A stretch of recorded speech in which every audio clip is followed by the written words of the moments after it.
Hello, my loves. Melbourne is officially out of lockdown and we have all this freedom, and what it is doing to some of us is bringing on a lot of freedom anxiety. Freedom anxiety is something that happens when a change occurs, or we now get the ability to make choices and we have more freedom when we don't know what to do with it. Change for people can really bring on a sense of loss. When we went into lockdown originally, a lot of us were feeling lost, we were feeling trapped, we were having to get used to something that was different.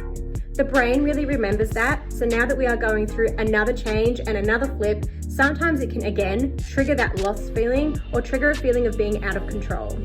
So I want to give you guys 5 tips to deal with freedom anxiety. Tip number 1, make choices you feel in control of.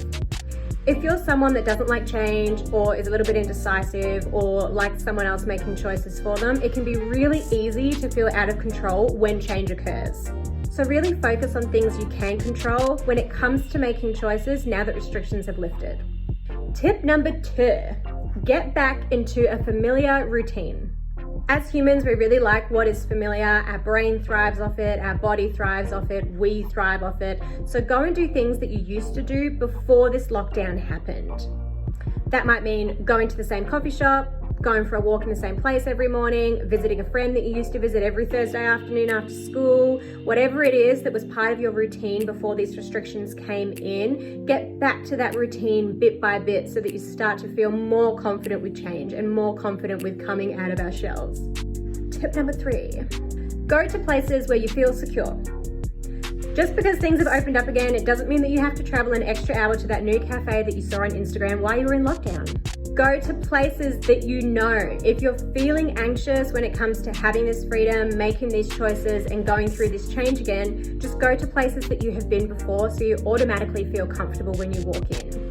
Tip number 4, my favorite, it's okay to say no. Saying no is important anyway, but in this case, please practice it more. I have had people invite me to their house already, wanting to come to my house, wanting to go out for dinner, wanting to book things, and I love that. I'm so excited to get out and see these people, but I need the transition time. I personally need to start slow, and I almost need like a pre-freedom trial before I have my freedom back. So if you don't feel ready to catch up with people yet, or to go to someone's house, or to go out for a big dinner, it's okay to say no. Just ease yourself into it in a way that feels comfortable for you. Tip number 5, be open to change. And I kind of have this visualization of bringing a puppy home and they're like getting to know their environment, getting to know the change, sniffing things out, getting their senses going. Be that puppy. Just gradually go out into the world, look at your surroundings, and just be open to a little bit of change at a time. Like a muscle, build it up, get out there, little bits at a time until you feel confident to go to more open spaces or spaces where more people are at.